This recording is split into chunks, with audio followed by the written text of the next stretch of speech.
sais pas du tout à quoi va ressembler ce plan. Est-ce que la lumière derrière va vous gêner? Je n'en ai aucune idée. Attendez, on fait un test. Dans l'immédiat, vous pouvez pas me dire ce que vous préférez. Je laisse la lumière dans le bénéfice du doute. Et aujourd'hui, on se retrouve pour une toute nouvelle vidéo. Une vidéo face cam parce que c'est vrai que je fais beaucoup de vlogs, mais ma vie, c'est vraiment une routine que vous connaissez maintenant. Et je voulais faire une petite pause dans les vlogs, petite. Et il y a un truc que j'aime particulièrement et que je montre dans mes vlogs, les livres. Si vous me suivez ailleurs que sur YouTube, vous devez probablement savoir que je suis active quand même sur TikTok. Je parle déjà beaucoup de livres. En vrai tu peux me faire des contenus de 10 minutes mais je trouve que c'est pas trop le lieu approprié. Donc je me suis dit je peux faire une vidéo où je vais vous montrer tous mes livres préférés. Et sachez que je n'ai vraiment pas dosé. Je voulais aussi vous montrer ma pile à lire, mais franchement vu tout ce qu'il y a là, je sais pas si ça va être une bonne idée. Donc si vous aimez les livres, je vous conseille de regarder cette vidéo. Et si vous aimez pas, vous pouvez toujours regarder pour peut-être vous donner des inspi. Si vous ne lisez pas encore, peut-être que là-dedans il y a quelque chose qui vous donnera envie et qui vous fera commencer la lecture. Jamais de ma vie je n'aurais pensé faire une vidéo de ce style un jour, ni de lire autant. Cette année j'ai lu 48 livres, alors que d'habitude je n'en lisais même pas un par an. Et tout a commencé d'ailleurs grâce à Lola, parce que elle montrait beaucoup les livres qu'elle lisait et je me suis dit ça m'intrigue.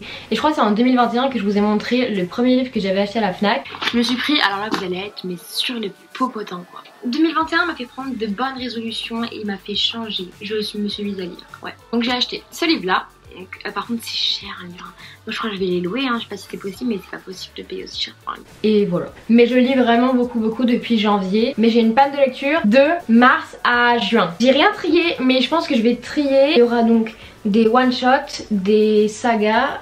Est-ce qu'il y a des duologies? Peut-être. J'ai essayé de regrouper un peu plein de genres. Non, c'est faux parce que je lis beaucoup de romances et du new romance. Ah, j'ai bégayé, j'ai l'impression d'être au grand oral. Je pense que je vais commencer par les poches. Je vais commencer par un qui me paraît le plus cohérent. Parce que en vrai, c'est grâce à lui que j'ai commencé la lecture. Je vous présente, c'est vraiment un des seuls qui n'est pas de la new romance en fait. Je sais même pas, je pense que c'est un thriller. En vrai non, c'est pas un thriller. C'est La balade de Lilaka de l'autrice Blandine Le Calais. Donc je l'ai lu quand j'étais en première pour mon bac de français. Très belle découverte. Je pense c'est le premier livre que j'ai lu où j'étais vraiment à fond. Je me levais le matin, genre j'étais levée à 5 h et je lisais ce livre. En gros, vite fait, c'est l'histoire d'une petite fille, c'est Lilaka. Au tout début du livre déjà on comprend rien parce qu'elle est dans un centre d'hôpital mais rempli de blessures. En fait on sait juste pas ce qui lui est arrivé, même elle sait pas ce qui lui est arrivé. On va retracer toute sa vie de A à Z. Une enfance très compliquée à cause de sa mère. À cause c'est un grand mot parce que sa mère est tombée dans la prostitution et dans la drogue je crois d'ailleurs si je me trompe pas. Mais vraiment Lila elle a eu plein de traumatismes. On va la voir se reconstruire au fur et à mesure et découvrir ce qui s'est passé au fur et à mesure. Et c'était vraiment une histoire tellement touchante. Par contre il y a quand même des trigger warnings. Bref c'est pour un public averti quand même. Mais très touchant, très poignant et j'ai vraiment adoré. Je vais pas faire des résumés pour tous parce qu'il y en a... Il y a 20 livres donc je vais pas passer de mélan. Ensuite j'ai pas fait dans l'ordre. On passe au 7 Marie d'Evelyn Hugo de l'autrice Tyler Jenkins Reid. Alors je l'ai lu en juillet et je lui ai mis 5 étoiles. Ce livre était complètement zinzin. C'était un truc de malade. En fait on va retracer la vie d'Evelyn Hugo de A à Z. C'est une jeune femme qui a eu un succès et c'est devenu une étoile montante très rapidement. Et donc elle a été placée sous les feux des projecteurs pareil hyper rapidement. Et forcément quand t'es placée sous les feux des projecteurs jeune et à cette époque, je sais plus l'époque, désolée, mais en gros tout le monde se battait pour Evelyn. Donc c'était une actrice et bref elle était vraiment... Comment elle est décrite c'est incroyable. Et on va sur en fait les 7 maris qu'elle a eu, donc toute sa vie avec ces 7 maris. Je me suis dit ça va être relou mais vraiment non pas du tout. L'écriture est hyper fluide. En gros c'est une journaliste, donc c'est Monique. Et Monique va recevoir, je sais plus ce qu'elle va recevoir mais en gros Evelyn allait se confier seulement à Monique. Et Monique elle est vraiment, c'est une petite journaliste mais elle est pas... pourquoi Evelyn aurait choisi Monique, tu vois, tu comprends pas. Et donc elle va faire appel à Monique et lui dévoiler sa vie pendant les interviews. À la fin on comprend pourquoi elle a fait appel à Monique. Mais je me souviens même plus pourquoi elle a fait appel à Monique. Ah c'est trop. Il y a quand même pas mal de rebondissements, des choses inattendues. Et on découvre surtout le milieu du cinéma, un monde vraiment de vicieux. J'espère que ça vous donne envie. Mais en tout cas il était vraiment fou. Comment ne pas vous montrer mon bébé, l'amour de ma vie, l'as de cœur de l'autrice Morgane Moncomble. Alors là j'ai pas trié par auteur ni rien, mais je pense que je vais vous montrer mes Morgane Moncomble préférés. Juste celui-là, faites-moi confiance, lisez-le. Je sais qu'il est hyper hypé et enfin en tout cas il a eu son moment hyper hypé. Genre perso je l'ai lu quand il était pas trop hypé, donc j'avais pas non plus... j'étais pas trop sur le BookTok à ce moment là. Je vous jure je n'ai pas décroché le livre. Je suis tombée amoureuse des deux protagonistes, Rose et Levi. En gros on est dans un milieu, c'est le milieu du poker.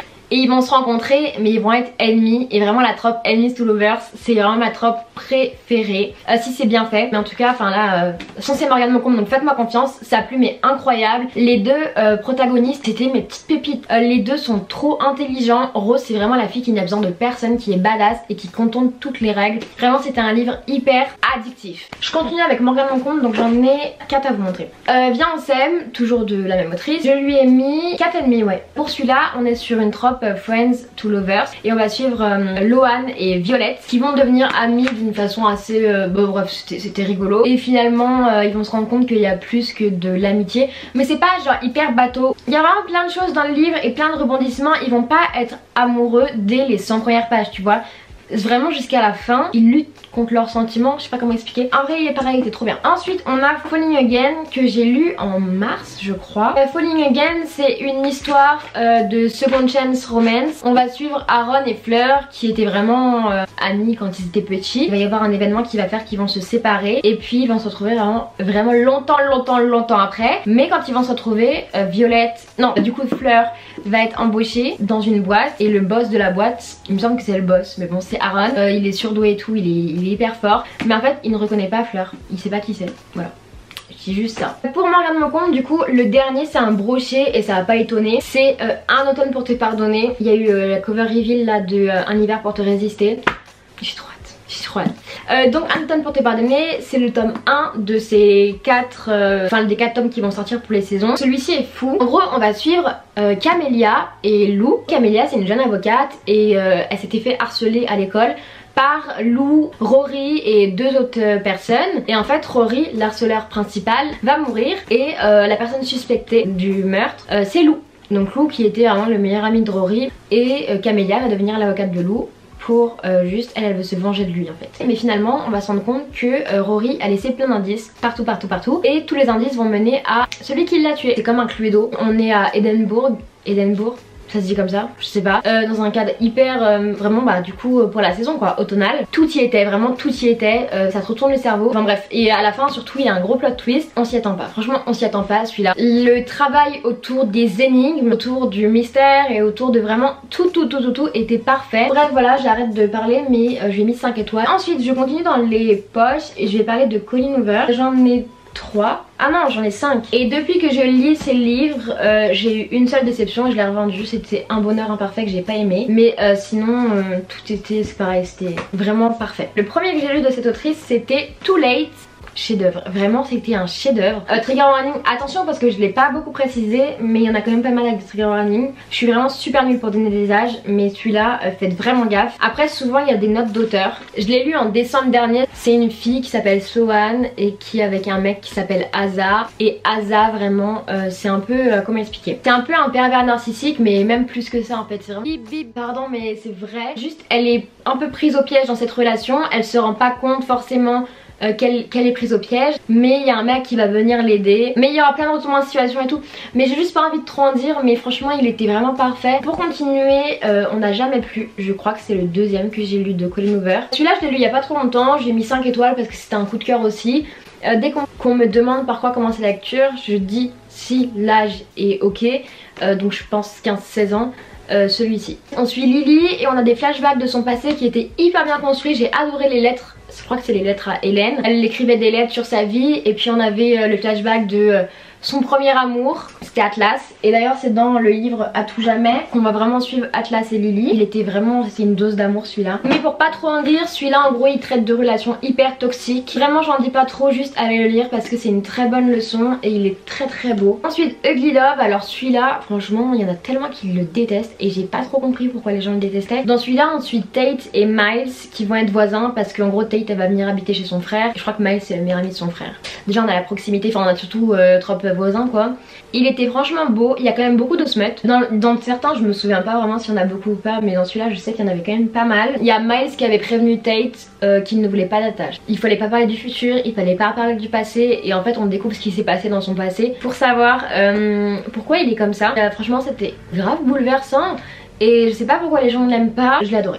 On a Verity de Colleen Hoover, pareil, trigger warning. Dans celui-ci, on a Lowen et Jeremy qui vont se rencontrer. Jeremy, sa meuf, donc Verity, c'est un légume. Elle a eu un accident, je crois, et du coup elle peut plus bouger. Et en fait, elle est écrivaine à la base. Et Lowen, justement, elle aime trop écrire. Et donc Jeremy va demander à Lowen pas de réécrire son livre, mais de vérifier et de continuer quoi. Donc il y a Lowen qui va aller s'installer chez Verity et Jeremy. Et en fait, elle va commencer à lire le livre et elle va se rendre compte qu'il y a plein de... Je sais pas comment expliquer, mais en gros, il fait peur. Si vous avez l'âge et si vous aimez un peu les trucs comme ça, parce que c'est un thriller, donc si vous aimez ça, franchement on est dans la période là. J'étais à Lyon toute seule, vraiment j'avais tellement peur. Tu vas découvrir un peu la vie de Verity à travers son autobiographie et c'est pas beau à voir. Et ensuite Layla, que je qualifie de paranormal entre guillemets, enfin non c'est pas entre guillemets, c'est qu'il y a des scènes paranormales. Il y a le mariage de la sœur de Layla, elle va rencontrer Leeds, ils vont tomber amoureux, genre vraiment directement un coup de foudre. Layla elle va être blessée.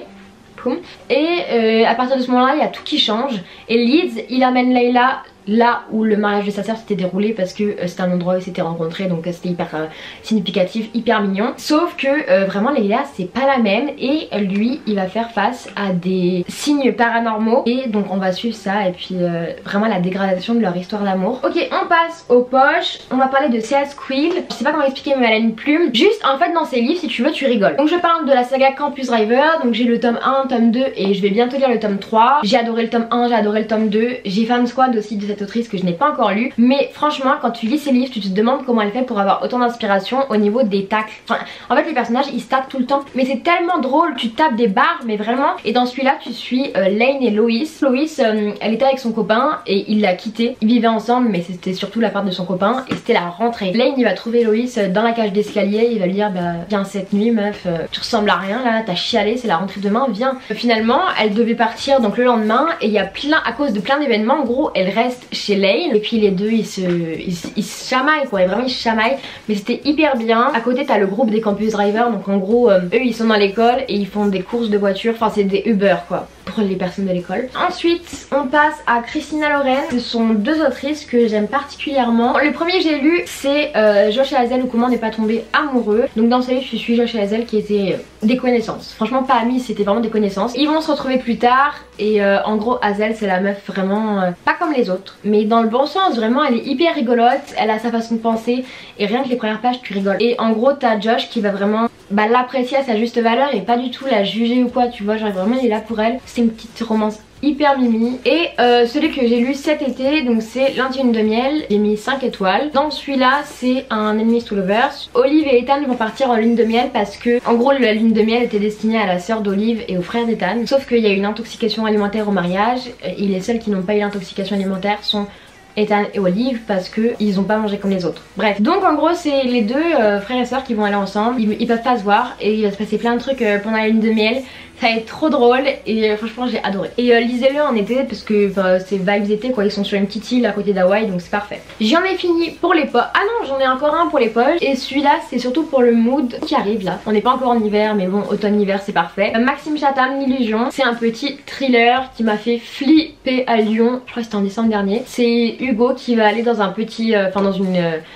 Ah comment ça s'appelle, il est saisonnier, il va aller pour la saison, je crois que c'était en été du coup et donc il n'y a personne l'été. C'est une station de ski et il va se passer plein de choses dans le bâtiment dans lequel il est. En gros ça ressemble à ça et c'est hyper bien pour te repérer parce que si t'as pas le détail des fois c'est un peu compliqué de suivre. Bref il va se passer plein de trucs trop chelous là-bas, donc il va découvrir ce qui s'est passé et ça fait très peur. Et maintenant on passe au brochet. On commence par Anatomy Love Story que j'ai lu très récemment. J'ai mis 5 étoiles. Déjà la beauté de la couverture s'il vous plaît, la beauté du dos s'il vous plaît, tout est beau dans ce livre. Tu vas suivre Hazel qui veut devenir chirurgienne mais on est vraiment je crois dans les années 1800 un truc comme ça. Donc c'est hyper compliqué à cette période là d'être une femme et de vouloir faire ce métier là tu vois. Donc elle va vouloir étudier l'anatomie avec tous les livres que son père lui avait laissés. Sauf qu'au bout d'un moment elle en a grave marre de vraiment juste d'étudier avec ses livres. Elle veut vraiment pratiquer donc elle va faire des petits essais. Elle va faire la rencontre de, comment il s'appelle, de Jack. Jack lui il est résurrectionniste et donc ça veut dire qu'il va déterrer les corps dans les tombes pour les vendre aux médecins et aux étudiants. Hazel elle va lui demander un petit service, un corps. En vrai ils sont trop mimi tous les deux. L'histoire d'amour elle est pas du tout au premier plan mais c'est vraiment hyper intéressant et juste Hazel elle est fascinante. Franchement ça change un petit peu de la romance, enfin complètement. Très très bonne découverte et c'est écrit à la troisième personne. Donc perso j'ai du mal mais franchement c'était vraiment hyper fluide, c'était génial. Encore un que j'ai lu le mois dernier, on va parler de My Missing Piece, le tome 1 de l'autrice Acacia Blake. J'ai mis 5 étoiles. J'ai le tome 2. Cette biologie était hyper bien, elle était super bien construite de A à Z. Ici c'est l'histoire de Luna et Liam et en gros Luna et Liam ils étaient vraiment inséparables quand ils étaient petits. Mais il va se passer quelque chose, Liam va quitter la ville sans dire au revoir et puis ils vont se retrouver vraiment je crois 7 ans plus tard. Liam devient le boss de Luna, dans le milieu musical, je sais plus comment on appelle ça. Ils vont se détester. Voilà vraiment il y a tellement de non-dits dans ce livre, c'est un truc de malade, vraiment ils auraient pu régler ça en une seconde. Et finalement il y a quand même beaucoup de tension entre eux, il y aura des secrets qui vont être révélés, franchement des plot twists. Mais l'histoire était hyper fluide, la plume elle était hyper légère et puis en fait les pages sont vraiment aérées, donc c'est hyper simple à lire, je sais pas si vous avez rendu compte. Ensuite on va parler d'une saga, attention c'est de la dark romance. La saga Captive de l'autrice Sarah Rivens, mon autrice chouchoute aussi avec Marianne Moncombe. En fait il y en a vraiment beaucoup que j'aime. On va s'intéresser surtout au tome 2. Le tome 1 j'ai mis du temps à le lire mais il était super. Le tome 1.5 j'ai mis du temps à le lire et il était pas mal aussi. Mais par contre le tome 2 était une masterclass. En gros c'est l'histoire de Ash et Ella c'est une captive qui va se retrouver contre son gré avec un possesseur du nom de Ash. Elle va se retrouver dans les magouilles comme ça à cause de sa tante. Et puis Ash lui il voulait pas de captive donc il va venir désester et là, il a un comportement hyper toxique et beaucoup de filles surtout l'idéalisent. Même si dans le 2 il se rattrape, faut pas oublier ce qu'il a fait. Ash il est à la tête d'un énorme réseau, un réseau criminel. Et il a une très grande famille et puis il y a beaucoup de personnages secondaires que j'ai adoré. Donc on a Kiara, on a Ben qu'on retrouve dans le tome 1.5. Dans cette saga il y a énormément d'action, franchement tu ne t'ennuies pas. Si vous avez l'âge, si vous aimez de la dark romance, j'ai mis que ça en dark romance, j'ai pas mis d'autres. Parce que j'en lis pas non plus beaucoup. Mais franchement c'était très bien. Ensuite il nous reste 3 livres, on a bientôt fini. On a La vie en vrai des autrices Emma Green. Déjà trigger warning parce que ça parle d'harcèlement, mais harcèlement bien fort quand même. Moi je m'y attendais pas trop. On va suivre Louve et Laz. Et en gros Louve elle se fait harceler à l'école et Laz il fait partie des harceleurs. Et elle va tomber amoureuse de son harceleur mais ça se fait pas comme ça tu vois. Et sinon c'est un livre hyper poignant, hyper touchant et l'évolution de Louve était vraiment trop mignonne, j'ai adoré. Nous avons ensuite The Perfect Match, c'est une dystopie. Comme beaucoup de personnes m'ont dit, la dystopie elle se fait pas trop ressentir dans ce tome là et plus dans celui-là. Donc je peux pas vous dire parce que je l'ai pas lu.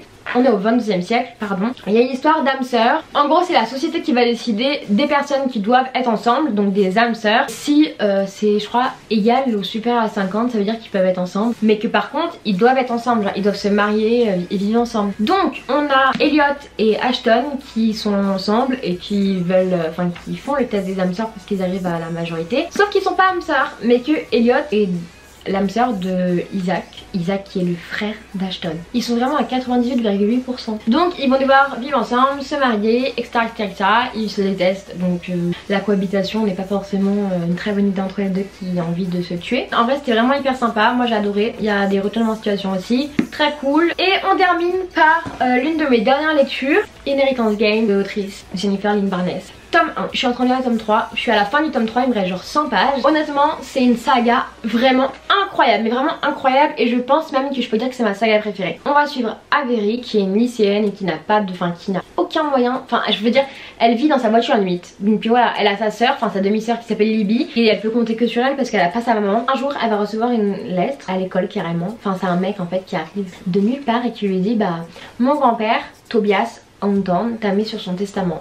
Et là elle se dit mais quoi? Comment ça il m'a mis sur son testament? Je le connais pas. Elle doit être là pour la lecture du testament pour que la famille lise le testament aussi, personne ne sait ce qu'il y a. Et donc elle va se retrouver héritière d'un milliardaire ou millionnaire. Milliardaire c'est ça. Tobias il a légué toute sa fortune à Avery alors qu'il avait une grande famille. On ne sait pas pourquoi. Et c'est ce qu'on va découvrir sur les 3 tomes. Ils sont tous hyper addictifs. Elle va devoir vivre par contre 1 an dans la maison pour hériter. Et en fait Tobias il a laissé des énigmes et en gros Avery elle va devoir être avec les 4 petits-fils de Tobias. Il y en a qui veulent la peau d'Avery parce qu'elle est devenue milliardaire comme ça et on sait pas pourquoi c'est elle qui a été choisie. Enfin bon bref, j'en dis pas plus mais il était incroyablement Parfait. Je pense que je vais pas vous montrer ma pile à lire parce que ça fait déjà 40 minutes que je filme, donc on va peut-être se calmer. Si vous avez d'autres idées de vidéos que je peux faire, après là je vois pas trop ce que je pourrais faire d'autre. Je vais pas vous montrer juste ma pile à lire comme ça, je trouve que ça n'a pas de sens. En tout cas moi j'ai kiffé parler pendant 40 minutes de lecture. Je sais pas si vous avez kiffé, après sachant que j'écris des résumés, c'est peut-être pas clair, peut-être que vous n'aimez pas les résumés, en vrai je sais pas. Mais dites-moi s'il y en a au moins quelques-uns qui vous donnent envie ou que vous avez lu au pire.